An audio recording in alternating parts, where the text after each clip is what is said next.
qui est dédiée aux droits des femmes. C'est une journée qui est internationale, on peut dire mondiale, donc toutes les femmes connaissent, d'autres même l'interprètent de leur manière. Mais c'est une journée qui est dédiée aux droits des femmes. Donc le collectif des femmes avait choisi le 30 mars, au moins pour clôturer le mois, toujours dédié à cette journée du 8 mars. Nous avons déjà accueilli et on devait vous présenter, faire une petite présentation de notre association. Notre association collective des femmes migrantes a débuté depuis nos activités étaient d'abord, on peut dire, informelles, qui a débuté depuis 2014 par un groupe de femmes et qui ont compris un besoin des femmes au Maroc et nous sommes décidés à mener notre lutte bien qu'informelle. Donc la lutte, nous l'avons commencé par accompagner, aider les femmes pour s'inquiéter de leurs droits, les orienter dans des structures adéquates par rapport à leurs besoins. Et par après, vu que les autres sont partis, donc je suis restée seule et donc j'étais restée seule fondatrice et après nous avons pensé à vraiment rendre notre lutte, on peut dire, officielle. Donc nous avons formé un bureau, nous avons eu l'Assemblée Générale avec celles qui étaient d'accord par rapport à notre lutte, qui avaient compris le besoin. Nous avons commencé et nous avons créé le bureau en 2015 et nous avons déposé les papiers.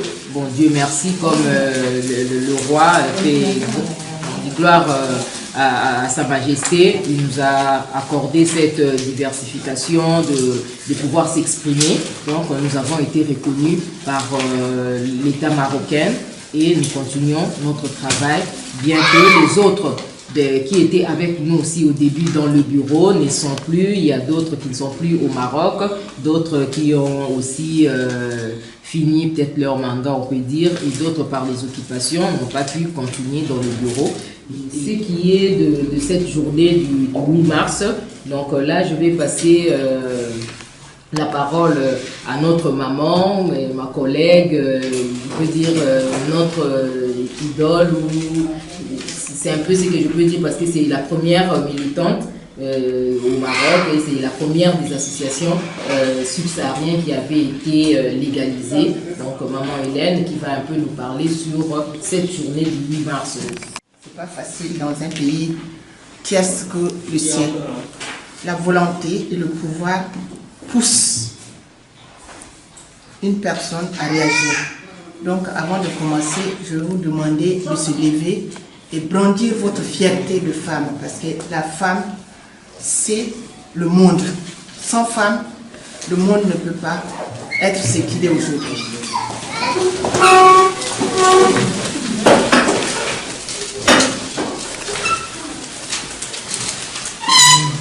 Et aussi une minute de silence pour rendre hommage à vos sœurs, tout ce monde qui est mort, toutes les femmes qui sont mortes dans la Méditerranée à cause de leur bien-être, c'est-à-dire à cause de mauvaise gouvernance de leur pays originaire. Ce n'est pas seulement les femmes subsahariennes, il y a aussi d'autres nationalités qui prennent la route pour aller chercher un monde meilleur et être responsable patriarcal. Donc, une minute.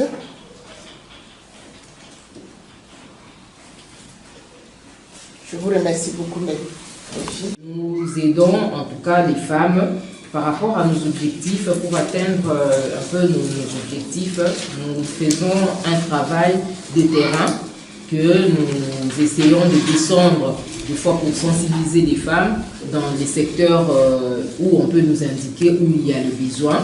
Nous descendons sur le terrain pour sensibiliser les femmes et aussi les femmes nous contactent pour ce qui est de leurs droits ou des questions qu'elles ne connaissent pas.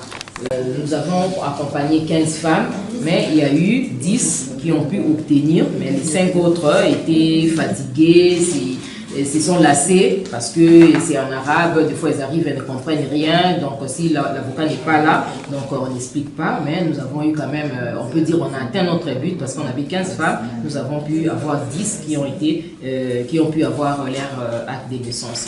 Et c'est là aussi, ça n'a pas porté ce problème qu'il fallait avoir le nom peut-être marocain ou non musulman. En tout cas, ils ont fait les actes de naissance avec leur nom chrétien, donc il n'y a pas eu de problème. La journée des femmes, nous savons que les femmes ont toujours beaucoup à dire.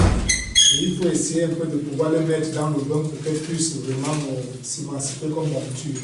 Les femmes sont nos mamans, c'est nos sœurs, c'est nos filles. Et il n'y a pas de femme sans homme.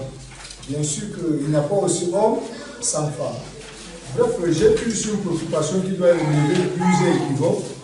C'est compte tenu de la journée du 8 mars dont vous avez bien expliqué tout à l'heure. Mais je serai un peu long du fait que nous avons remarqué que cette journée du 8 mars, dans certains pays, est une journée d'épanouissement pour les femmes.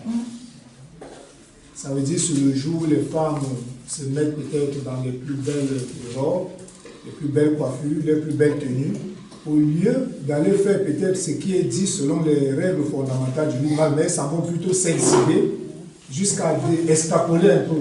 Donc je ne serai pas vraiment très profond, on se comprend, nous sommes tous des adultes. Mais est-ce que c'est ça le rôle de la femme? Ou bien en quelque sorte, je souhaiterais à savoir quel est le rôle proprement dit de la femme le 8 mars. Parce que ça permettra vraiment de canaliser les choses et de faire comprendre aux femmes leur véritable rôle, afin que toute femme qui sortiront peut-être de cet atelier puisse être une interlocutrice pour toutes les autres femmes, afin que le message puisse être peut-être divulgué. Allant toujours dans le domaine femme, nous constatons que depuis un moment que les réseaux sociaux sont arrivés, bien sûr, les réseaux sociaux sont là pour nous divertir. Ça contribue à beaucoup de progrès, de développement, dans le sens peut-être d'information, dans le sens de culture et tout. Mais nous constatons, moi en tant qu'utilisateur des réseaux sociaux, que les femmes encore sont une fois à la une de certaines pratiques, que ce soit des pratiques qui ne sont pas vraiment très agréables, qui n'honorent pas en quelque sorte la femme. Que ce soit la femme africaine, que ce soit la femme, en tout cas, tous en général, c'est la femme. Bref, est-ce que je veux aussi savoir quel est le rôle vraiment de la femme dans les réseaux sociaux, en quelque sorte. Ça pourrait nécessiter un très large débat qui pourra en tout cas créer beaucoup de thématiques et développer aussi beaucoup de sujets dans ce monde des femmes, dans les associations de femmes. Et la dernière question encore que j'aurais à préciser, et je souhaiterais vraiment avoir un peu une idée claire là-dessus. Parmi les femmes, bien sûr, toutes les femmes aspirent à être femmes au foyer, une mère, parce que normalement, logiquement, naturellement, on est une mère avec tous ses droits et avec toute sa dignité quand on est au foyer. Et en plus, quelle est, en tout cas, la place de la femme mariée dans les réseaux sociaux? Je voulais répondre par rapport à la question, est-ce que les femmes mariées ont le droit d'être dans les réseaux sociaux? Là, on est en train de parler d'émancipation. Il y a d'autres femmes qui travaillent maintenant sur les réseaux sociaux. Il y a d'autres femmes qui font leur marketing des trucs sur les réseaux sociaux. Donc, ça ne veut pas dire que toutes les femmes qui vont dans les réseaux sociaux font du n'importe quoi. Maintenant, ça dépend de ce que Maïva vient de dire. Ça dépend de la mentalité de la femme. Par exemple, moi, il y a des choses que je fais. Je commence à créer même des choses par rapport à ce que je vois dans les réseaux sociaux. Moi, je vais dans les réseaux sociaux. Je suis membre dans les réseaux sociaux. Bon, dans toutes les applications, je peux être là. Mais ça ne veut pas dire que je m'expose. Je ne m'expose pas. Parce que de un, avant même d'être marié, avant même que l'homme te propose le mariage, il doit voir d'abord que c'est une femme qui a des critères. Une femme respectueuse. Toi-même, tu dois d'abord te respecter. Si toi, tu ne te respectes pas, est-ce que quelqu'un d'autre pourrait te respecter? Non. Donc, toi, femme, si tu vois que moi, pour que les hommes me voient que je suis belle, bon, j'enlève le haut, je prends la photo comme ça, et puis je publie. Quand tu publies là, tu peux plus ramener ça. Hein. C'est parti. Hein. Pour répondre un peu pour en péril, en fait. Quand pour ennuyer ton mari, tu ne peux pas mettre les codes dans le téléphone. Tu mets seulement les codes dans ton pied, c'est tout.